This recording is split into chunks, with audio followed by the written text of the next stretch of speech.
Vamos orar nesse momento, vamos pedir a Deus em oração que Ele tenha misericórdia de nós e fale aos nossos corações por meio da sua palavra. Senhor, estamos na Tua presença e a nossa oração nesse momento é para que o Teu Espírito Santo prepare os corações, conduza as nossas mentes ao aprendizado da Tua palavra, para que venhamos entender aquilo que vai ser ministrado nessa noite. Me usa, Senhor, conforme a Tua vontade, mas acima de qualquer coisa, exalta o Teu nome, Deus, e edifica a Tua igreja, em nome de Jesus. Amém. Iremos tratar hoje sobre encontrando o contentamento no deleite em Deus. Como nós vimos no último sermão, o cristão ele encontra contentamento no anseio pelo céu. A alegria do céu consistirá em conhecer a Deus sem impedimentos. No céu veremos nosso Senhor face a face, teremos uma íntima e contínua comunhão com Ele. No céu estaremos em Sua presença, adorando, nos deleitando nele. No céu conheceremos profundamente o Seu consolo e a Sua segurança. Não haverá noite, nem necessidade de que os portões das cidades celestiais sejam fechados, como diz Apocalipse capítulo 21, versículo 25. Não haverá medo, não haverá dor, nem muito menos tristeza, porque Ele promete enxugar dos nossos olhos toda lágrima. Pela fé, meus irmãos, o cristão experimenta cada uma dessas alegrias agora, através de Cristo. Por meio de Jesus, o cristão conhece Deus de forma pessoal, de forma íntima. Por meio de Jesus, o cristão tem alegria de adorar e de se deleitar na presença de Deus. Por meio de Jesus, o cristão tem o consolo e a segurança de que Deus o acolheu para sempre e que ninguém pode arrebatá-lo de suas mãos poderosas. É justamente isso que Paulo tinha em mente quando escreveu Filipenses e outras epístolas. As cartas paulinas demonstram esse contentamento, porque Paulo se deleita em Deus em meio aos mais intensos sofrimentos que ele passou. Por isso nós vamos ler aqui alguns capítulos de Filipenses. Vamos ler o capítulo 3, versículo 1, o versículo 9 do capítulo 3, o capítulo 4, versículo 4 e o versículo 10, diz assim a palavra do Senhor. Quanto ao mais, irmãos meus, alegrai-vos no Senhor. O versículo 9, e ser achado nele, não tendo justiça própria que procede de lei, senão a que é mediante a fé em Cristo, a justiça que procede de Deus baseada na fé. Agora capítulo 4, versículo 4. Alegrai-vos sempre no Senhor. Outra vez digo, alegrai-vos. E o versículo 10. Alegrei-me sobremaneira no Senhor, porque agora, uma vez mais, renovastes a meu favor o vosso cuidado, o qual também já tinhais antes, mas vos faltava oportunidade. Então, meus irmãos, por meio desses textos aqui, que acabamos de ler, nós vamos tratar sobre o contentamento no deleite em Deus. Eu sei que o mundo se deleita em muitas coisas supérfluas e passageiras, mas nós, como povo de Deus, devemos nos deleitar no Senhor.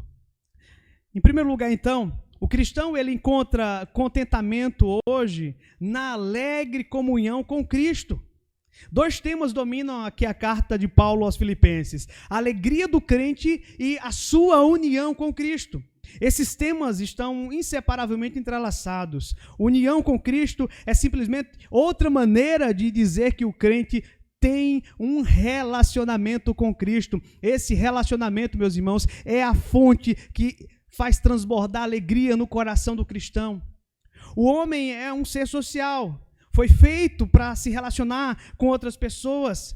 Apresenta essa característica por ter sido criado à imagem de Deus. A Bíblia ensina que o único Deus, ele existe em três pessoas, Pai, Filho e Espírito Santo, que vivem juntos em uma eterna comunhão. Assim também nós fomos feitos para viver em comunhão uns com os outros, mas principalmente para Deus. Quando falta isso em nossa vida, surgem a desordem e surgem o descontentamento. Como disse Agostinho, nosso coração está inquieto enquanto não encontrar em ti descanso. A satisfação e o contentamento do cristão vem primeiramente por meio do relacionamento que ele tem com Deus através de Cristo. Dessa forma, então, a ênfase de Paulo na união do crente com Cristo é uma verdade gloriosa que ele vai tratar aqui na sua epístola aos Filipenses. O autor expressa essa união de várias formas diferentes em sua carta, especialmente na expressão que ele usa aqui, em Cristo, e nele ou no Senhor. Essas expressões aqui aparecem mais de 160 vezes em suas cartas.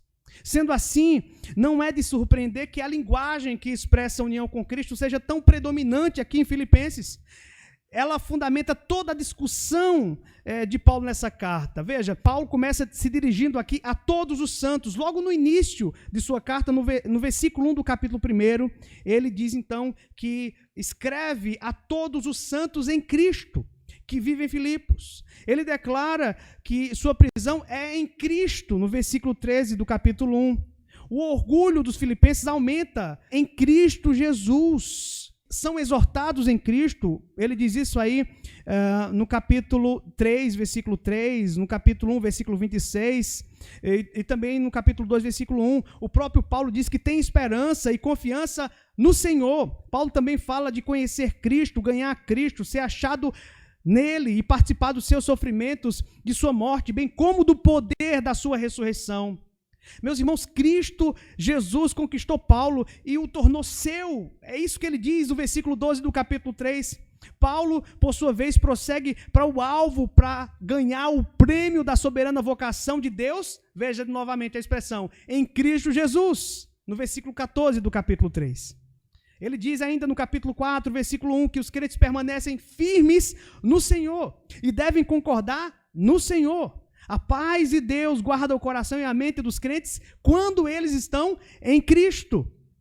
E as riquezas da glória de Deus se encontram em Cristo. Versículo 19, no capítulo 4. Portanto, não deveria surpreender, meus irmãos, que Paulo exorte os filipenses, dizendo para eles, alegrai-vos no Senhor. Veja, que tantas expressões nele, no Senhor, em Cristo. A união com Cristo não é apenas, meus irmãos, parte essencial da vida cristã. A união do crente com Cristo é a fonte da sua alegria e do nosso contentamento. Por isso que Paulo fala aos filipenses usando essas expressões, porque todo o nosso contentamento está nele, no Senhor, em Cristo. A segunda coisa que nós aprendemos aqui é que o crente encontra contentamento na aliança da graça. Os crentes estão unidos com Cristo em um relacionamento de aliança. Cristo, ele é o cabeça, Cristo é o representante dessa aliança, ele é o mediador, ele é a garantia dessa aliança. Todas as bênçãos, todas as promessas dessa aliança se devem a Cristo. Elas chegam a nós porque nós estamos unidos com ele nessa união de aliança. Paulo, ele faz aqui um contraste em seus escritos entre estar em Adão e em Cristo. Lá em 1 Coríntios 15, versículo 22, ele vai falar sobre isso. Em Adão, todos os homens e mulheres, eles morrem. Mas, se estivermos em Cristo, os crentes têm vida. A questão aqui, irmãos, é se temos estado em Adão ou se nós estamos em Cristo, que é o cabeça, que é o representante da igreja. É por isso que Paulo, ele pode dizer que os crentes, eles morreram com Cristo e que eles ressuscitaram com Cristo, porque Cristo é o nosso cabeça, Cristo é o nosso representante. Aquilo que aconteceu a ele, aconteceu também a nós. As boas novas disso, irmãos, é que tudo foi realizado por Cristo. Nossa posição diante de Deus depende do que Cristo fez e não do que nós fazemos. Todas as promessas, meus irmãos, da aliança de Deus com seu povo certamente se cumprirão. Por quê? Porque não se baseiam nos nossos imperfeitos e infiéis esforços. Não está baseada nas nossas obras. As promessas de Deus são o sim e o amém em Cristo. Cristo, ele cumpre todas as promessas que Deus nos fez, e toda a nossa confiança nas promessas de Deus deve proceder da nossa confiança em Jesus Cristo, como uma pessoa a quem conhecemos e em quem podemos confiar. Jesus Cristo, meus irmãos, revela e cumpre as promessas e nos capacita a fim de podermos nos apropriar delas. Por isso que eu quero perguntar para você nessa noite: você está unido a Cristo ou você ainda está unido a Adão? Se você está unido a Cristo,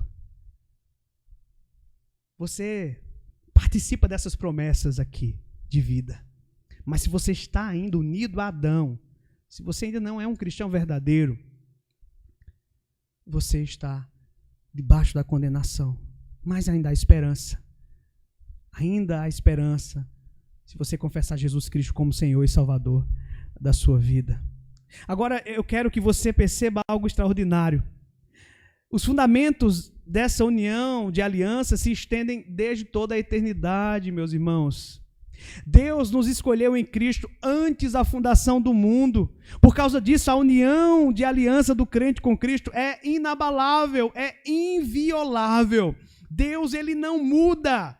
Lá em Jeremias, capítulo 31, versículo 3, ele diz que amou o seu povo com amor eterno. E por causa desse amor eterno, ele atraiu todos os seus. É diante desse pano de fundo que Paulo escreve sobre seu desejo de ser achado nele, em Jesus, não tendo justiça própria que proceda da lei, senão a que é mediante a fé em Cristo, a justiça que procede de Deus baseada na fé. Paulo, ele reconhece que sua posição diante de Deus não depende de seus próprios esforços ou de sua justiça. Meus irmãos, a justiça do crente vem pela união com Cristo e é um dom de Deus. Em Romanos capítulo 5, Paulo deixa claro que o dom da justiça de Deus é a obediência de Cristo. Estando o crente unido com Cristo, a justiça dele se torna a sua. Essa justiça não é conferida ao crente no sentido de que ele se torna uma pessoa sem pecado, do mesmo modo que Cristo não tinha pecado. Antes, a justiça de Cristo é imputada ao crente, é creditada em sua conta. Em termos de sua posição diante de Deus, quando Deus olha para o crente, ele o vê revestido da justiça de Cristo, e sim, em um relacionamento correto com ele, por causa de Cristo. Isso deveria ser fonte de grande alegria para aqueles que têm sua confiança em Cristo Jesus. Meus irmãos, quando nós conhecemos essa verdade e nela meditamos, nós recebemos paz, recebemos contentamento pelo entendimento de que nossa posição diante de Deus não depende das nossas obras nem dos nossos esforços. Antes, ela se deve à obra consumada de Cristo que chega ao crente por meio da fé. Isto é, quando ele confia no que Cristo fez, então ele recebe o dom que Deus oferece e descansa somente em Cristo.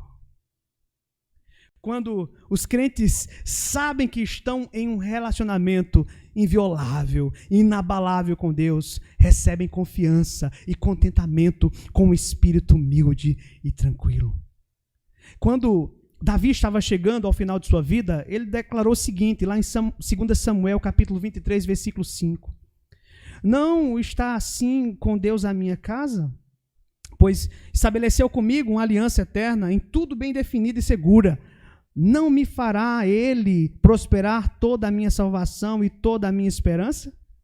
Davi, ele descansava seguro na aliança eterna de Deus, ainda que as circunstâncias de sua vida não fossem tranquilas e livres de problemas, e que conflitos acometeriam ainda a sua casa, mesmo após a sua morte, mas apesar disso, ele se refugiava na aliança que Deus tinha com ele.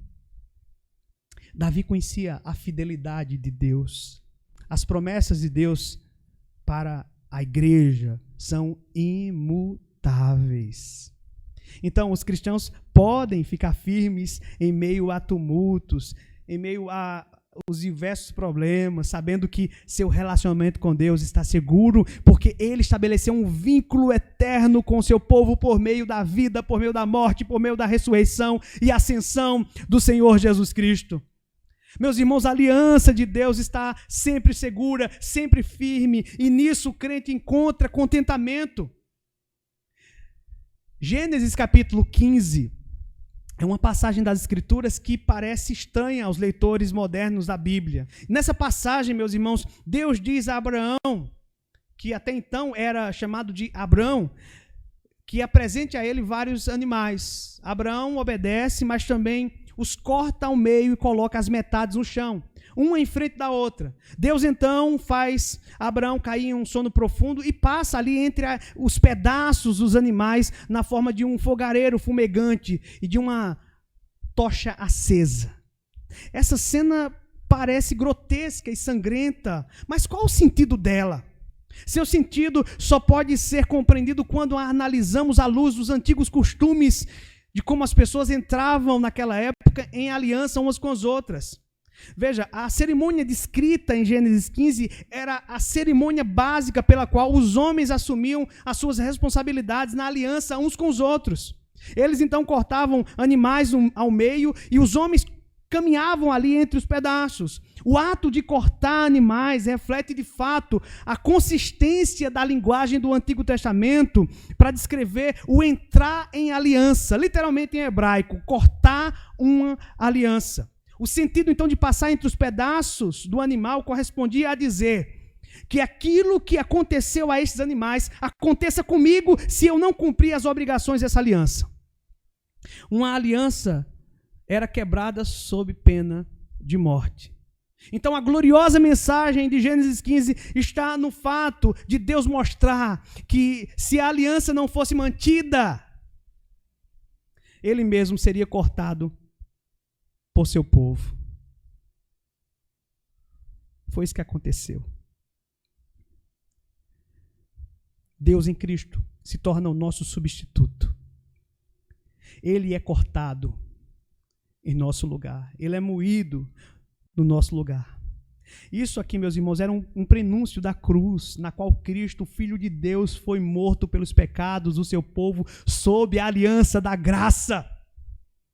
Na aliança da graça feita por Deus, aconteceu uma grande troca. Cristo tomou nossos pecados e suportou a ira de Deus que merecíamos. Nossos pecados estão perdoados, não há maldição nem condenação, como diz Paulo em Romanos capítulo 8, versículo 1. Isso, porém, não é tudo. Aqueles que confiam em Cristo, aqueles que estão unidos a Cristo pela fé, eles só não recebem essa certeza de libertação, mas também eles recebem a certeza da justiça. Não aquela justiça retributiva, punitiva, mas a justiça que redime o pecador, que salva o pecador.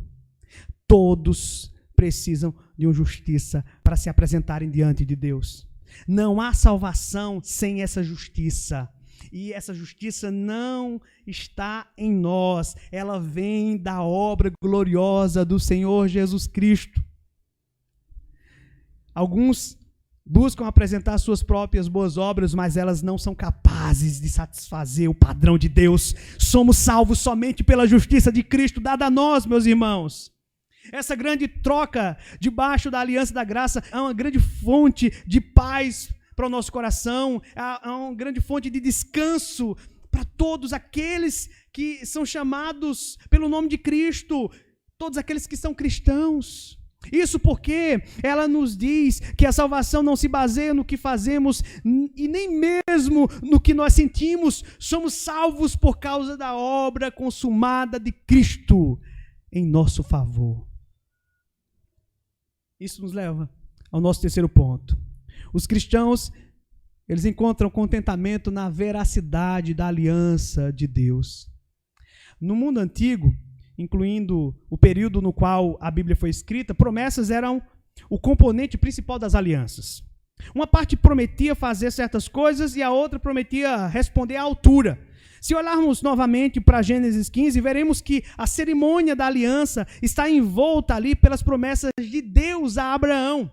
Antes de Abraão cortar os animais, Deus diz a ele que seus descendentes serão como as estrelas do céu, e depois promete dar a ele uma terra. Veja, Gênesis 15, versículo 18 a 21.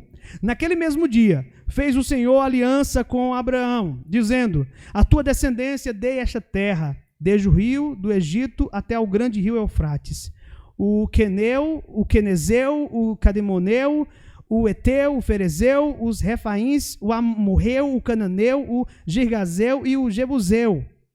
Deus aqui confirma essas promessas e garante que cumprirá a sua palavra ao passar entre as partes daqueles animais.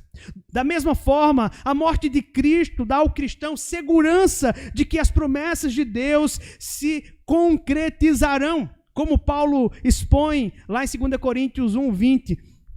Porque quantas são as promessas de Deus, tantas tem nele, em Cristo, o sim. Quais são algumas dessas promessas? A primeira, meus irmãos, é que Deus promete nunca deixar nem abandonar os seus filhos. Essa promessa foi dada primeiramente a Josué, como encorajamento para que cumprisse a obra para a qual Deus o havia chamado. Josué 1, versículo 5. Ele poderia ser forte e corajoso porque Deus sempre estaria com ele, mas essa promessa se repete de várias maneiras ao longo da Bíblia e é dada a todo o povo de Deus. Nós a encontramos mais explicitamente lá em Hebreus capítulo 13, versículo 5, no contexto de contentamento. O autor diz assim: seja a vossa vida sem avareza, contentai-vos com as coisas que tendes, porque ele tem dito: de maneira alguma te deixarei, nunca jamais te abandonarei. O crente deve descansar contente na provisão de Deus, porque ele nunca o abandonará. Ele suprirá o cristão com aquilo que ele precisa. A segunda promessa preciosa da aliança de Deus é que aquele que começou a boa obra em nós há de completá-la até o dia de Cristo Jesus. É o que Paulo diz em Filipenses 1, versículo 6. Deus continuará a obra que está fazendo em e entre seu povo. Diferente de muitas pessoas que começam um trabalho sem nunca o terminar, Deus sempre completará a obra que começou. Isso é especialmente encorajador em nossa busca por santificação, meus irmãos. Quando sentimos o peso do nosso pecado ou caímos sobre as pressões da tentação, nós podemos encontrar paz em saber que Deus continuará a sua obra transformadora em nossa vida. Ele agora está nos conformando à imagem de Cristo e Ele promete que não vai cessar até que esse processo tenha chegado ao fim. A terceira promessa de Deus é que todas as coisas cooperam para o bem daqueles que amam a Deus, daqueles que são chamados segundo o seu propósito. Essa declaração de Romanos capítulo 8 surge em um contexto de perseguição e de muito sofrimento. Em tempos de dificuldade, o cristão encontra contentamento em saber que suas lutas têm um propósito e que serão produtivas. Deus está trabalhando para o nosso bem, Deus está trabalhando para a sua glória. Nós não precisamos e nem devemos nos desesperar, meus irmãos, porque Deus usa todas as coisas que acontecem conosco para o nosso aperfeiçoamento. A quarta promessa aparece nesse mesmo glorioso capítulo de Romanos 8. Deus promete que, além de nos sustentar, nos dará também graciosamente com Cristo todas as coisas. Veja o versículo 32 do capítulo 8 de Romanos. Aquele que não poupou o seu próprio filho, antes por todos nós o entregou, porventura não nos dará graciosamente com ele todas as coisas? O cristão, ele tem a garantia de uma abundância de bênçãos vindas da destra de Deus, que não é um doador mesquinho. Ele nos dá em abundância, meus irmãos. Então, o deleite e a alegria do cristão vão transbordar em Jesus Cristo. Poderíamos passar a eternidade nesse pensamento, refletindo sobre as promessas de Deus que dizem respeito à nossa segurança espiritual, por exemplo. Ele diz que ninguém vai nos arrebatar de suas mãos, João 10, 28, ele fala da força que o seu povo teria. Lá em Atos capítulo 1, versículo 8, Jesus diz aos seus discípulos que eles receberiam poder. A igreja recebeu poder do alto para testemunhar o evangelho de Cristo, para suportar as aflições por causa de Cristo. Também fala da promessa de Deus nos usando para o seu serviço, sereis minhas testemunhas. Também fala da provisão. O Senhor Jesus, no Sermão do Monte, ele diz para os discípulos que eles deveriam buscar o reino de Deus em primeiro lugar e a sua justiça, e as demais coisas seriam acrescentadas. Provisão no tempo certo, conforme a vontade de Deus. Entretanto, meus irmãos, a maior das promessas de Deus relacionadas à sua aliança é simplesmente a promessa da sua presença. O Salmo 46 diz que o Senhor dos exércitos está conosco. Ele está no meio do seu povo como refúgio, como fortaleza e como salvação. Isso nos leva, então, para o nosso quarto e último ponto. O cristão encontra contentamento em estar unido ao Deus da aliança. Meus irmãos, o relacionamento de Deus com seu povo não é um relacionamento distante, estéril e jurídico, de dar e receber. Pelo contrário, na aliança da graça, Deus vem até seu povo. O cerne da aliança da graça feita por Deus é a promessa dupla: eu serei vosso Deus e vós sereis meu povo, ou simplesmente, eu estarei contigo.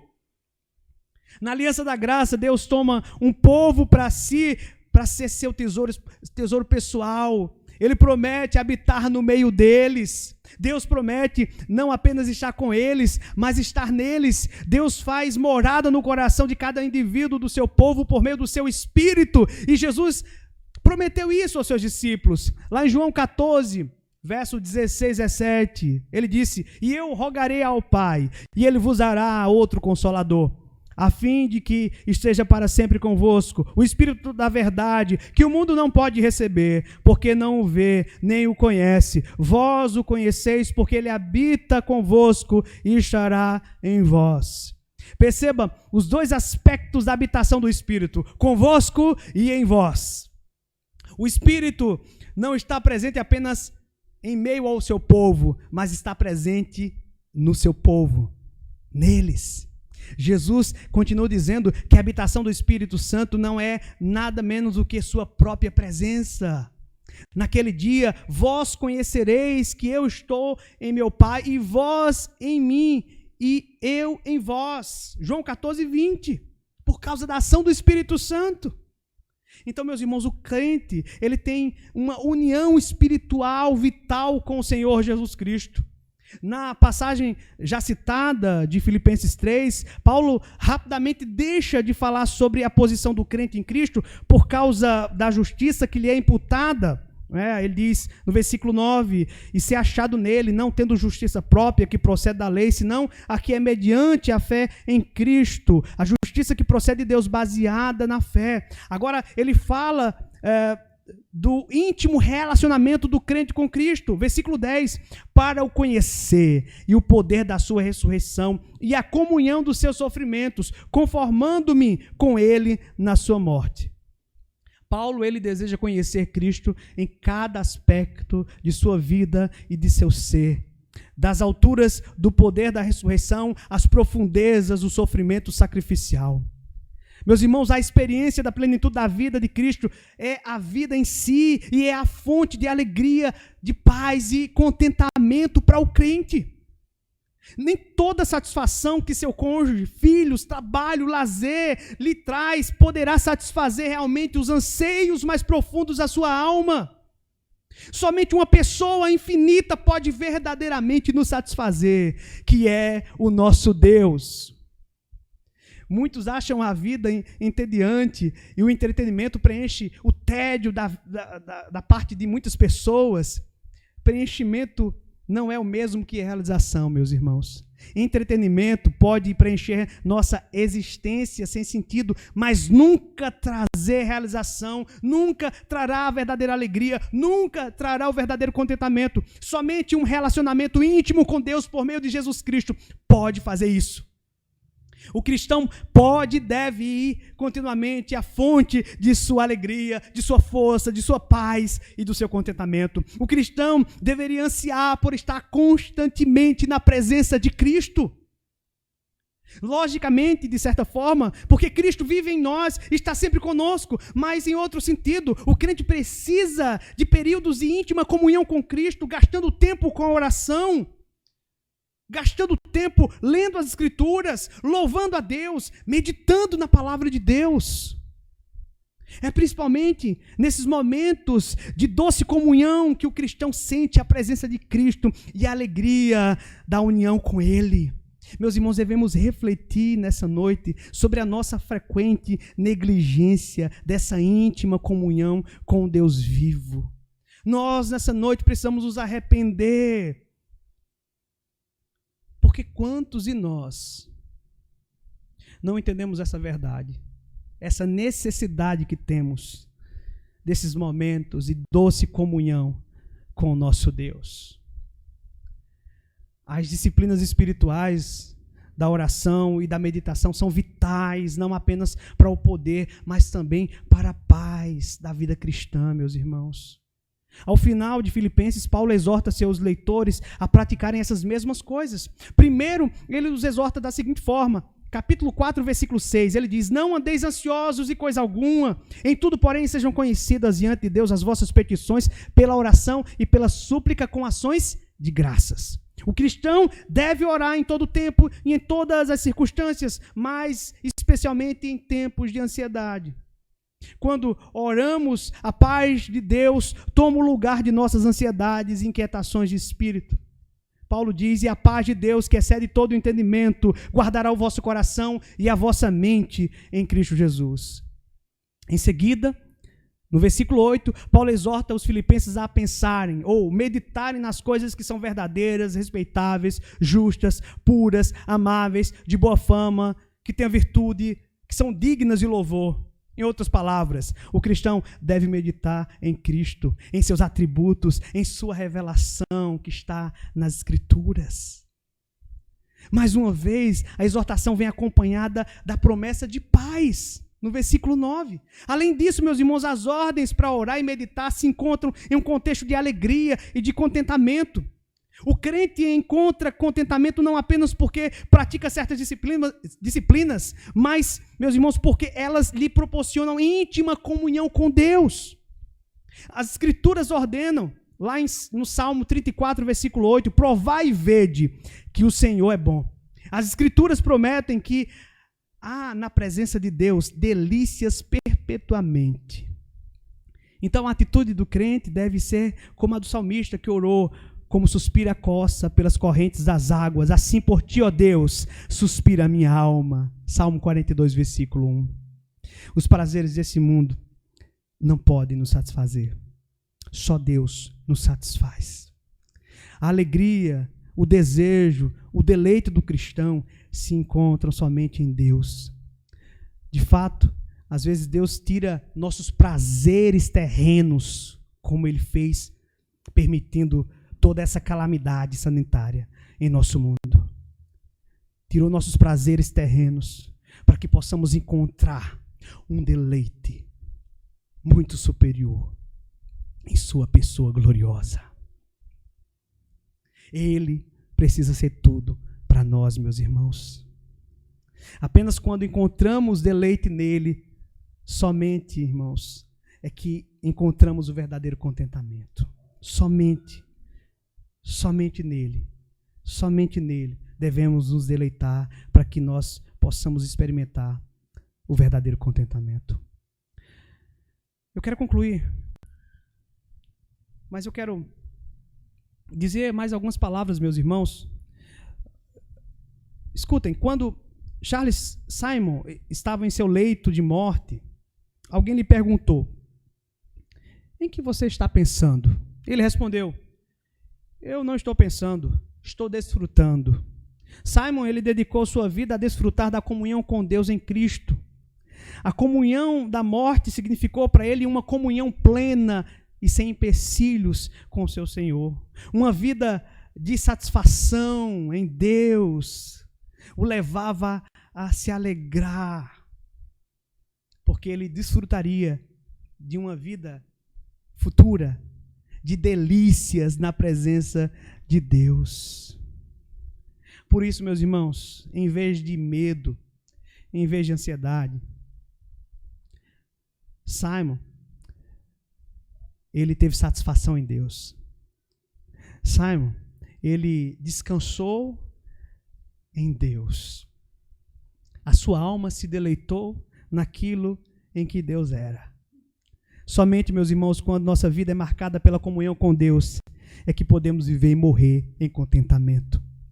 Lembre-se, nas palavras de Jeremias Burroughs, nenhuma alma irá ao céu, senão aquela a qual o céu já veio. O cristão experimenta uma amostra da glória quando vive em vital união e comunhão com Deus em Cristo. Essa é a fonte do nosso contentamento, meus irmãos. Estarmos unidos a Cristo. Por isso, quero repetir aquela mesma pergunta que fiz para vocês no primeiro ponto. Você que me escuta nessa noite, você que está aqui no canal da Igreja Presbiteriana de Tobias Barreto, você está em união com Cristo? Você está ligado a Cristo? Ou você está ligado ainda a Adão? Você já nasceu de novo? Você é uma nova criatura? Você só vai compreender essas coisas se Deus produzir em você um novo nascimento. Quando você verdadeiramente se arrepender dos seus pecados, reconhecer quem você é e reconhecer que em Cristo há salvação, aí você vai entender o que milhões e milhões de cristãos entendem, que em Deus nós podemos ser felizes, em Deus nós podemos estar contentes, mesmo enfrentando todo e qualquer tipo de situação.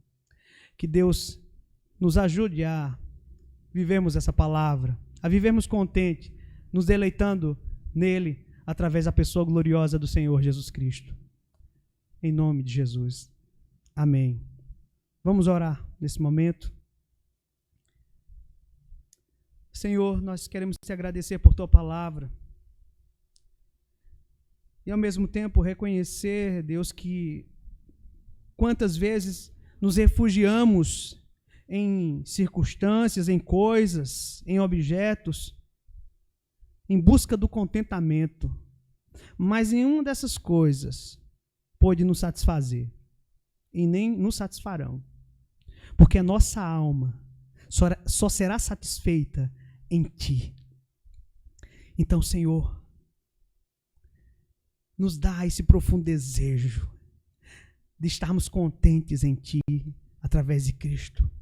Nos dá esse desejo, Senhor, de nos deleitarmos somente em Ti, ó Deus, para que possamos experimentar um cristianismo de qualidade, possamos experimentar, Senhor, um discipulado verdadeiro. Não há discipulado se não há uma íntima comunhão com Cristo. Não há cristianismo se nós não estivermos firmados em Cristo, na nossa rocha. Ajuda-nos, ó Deus, para que nele possamos estar, para que através dele possamos desfrutar dessa comunhão eterna. Agora, já podemos desfrutar um pouco dessa comunhão que nos advém através da habitação do Espírito Santo em nosso coração, mas também na eternidade nós desfrutaremos plenamente dessa comunhão. Ajuda-nos, ó Deus, para que nós possamos cultivar essa comunhão e desfrutarmos, Senhor, dessa intimidade contínua com o Senhor, para que venhamos nos deleitar em Ti, em toda a nossa vida aqui nessa terra, Pai. Ajuda o Teu povo. Assim te oramos, te suplicamos, em nome de Jesus.